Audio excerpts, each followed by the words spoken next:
ఈ రోజు ఢిల్లీలో కాంగ్రెస్ నేతలు కీలక సమావేశం నిర్వహించనున్నారు. లోక్సభ నియోజకవర్గ కాంగ్రెస్ కోఆర్డినేటర్లంతా భేటీ కానున్నారు.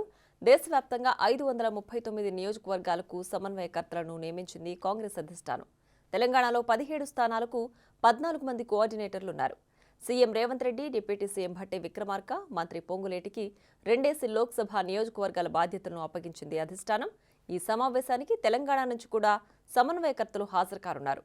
అయితే సమన్వయకర్తగా ఉన్న సీఎం రేవంత్ రెడ్డి హాజరుపై ఇంకా స్పష్టత లేదు.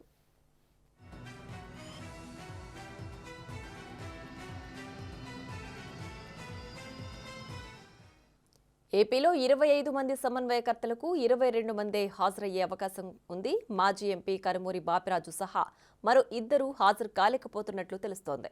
మిత్రపక్షాలతో సమన్వయం చేసుకోవడంపై అధిష్టానం నేతలకు దిశానిర్దేశం చేయనుంది. కాంగ్రెస్ అభ్యర్థుల గెలుపు కోసం వ్యూహాలతో పాటు మిత్రపక్షాల అభ్యర్థి ఉన్న చోట పార్టీ శ్రేణులతో సమన్వయం చేసుకుంటూ గెలుపు కోసం సహకరించేలా ప్రణాళికలు రచించనున్నారు.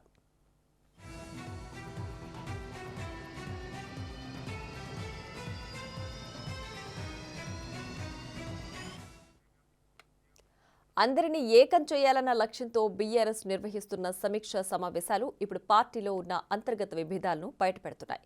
గులాబీ నేతల్లో గూడు కట్టుకుపోయిన ఆవేదన, ఆక్రోశాన్ని వెళ్లగక్కేందుకు వేదికగా మారాయి. ఒక్కో పార్లమెంటు పరిధిలో జరిగే మీటింగ్లో సఖ్యత ఏమో కానీ నేతల మధ్య ఉన్న విభేదాలు, వివాదాలు మాత్రమే తెరపైకొస్తున్నాయి. చేవెళ్ల రివ్యూలో పైలట్ రోహిత్ రెడ్డి, పట్నం మహేందర్ రెడ్డి తిట్టుకున్నారు. ఇదంతా కూడా కేటీఆర్ ముందే జరిగింది. కేటీఆర్తో సుదీర్ఘ చర్చల అనంతరం రంజిత్ రెడ్డి కంటతడితో బయటకొచ్చారు. సైలెంట్గా బయటకు వెళ్లిపోయారు.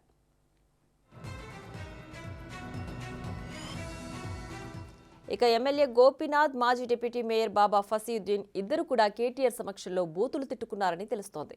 తాను పార్టీకి రాజీనామా చేస్తానంటూ గోపీనాథ్ బెదిరించగా కేటీఆర్ బుజ్జగించారు. ఇక సమీక్షలో హరీష్ రావు కేటీఆర్పై సెటైర్లు వేశారు. ఆలస్యంగా వచ్చిన కేటీఆర్ మైక్ అడగ్గా ఇద్దరం ఇప్పుడు మంత్రులం కాదంటూ హరీష్ రావు సెటైర్లు వేశారు. మరోవైపు తెలంగాణ భవన్లోనే ఉన్న నిజామాబాద్ పార్లమెంటు సమీక్షకు హరీష్ రావు వెళ్లలేదు. మొత్తంగా చూస్తే కేసీఆర్, కేటీఆర్ మంత్రులు అసలు క్యాడర్ను పట్టించుకోలేదంటున్నారు నేతలు. వరంగల్ సమీక్షలోనూ కేటీఆర్ ముందే కార్యకర్తలు మండిపడ్డారు. ఇతర పార్టీల నుంచి వచ్చిన నేతలను భుజాలపైకి ఎత్తుకున్నారని, పార్టీని నమ్ముకున్న వాళ్లకు అన్యాయం జరిగిందని అన్నారు. క్యాడర్ నుంచి వస్తున్న కౌంటర్లతో గులాబీ అధిష్టానం ఉక్కిరిబిక్కిరి అవుతున్నారు.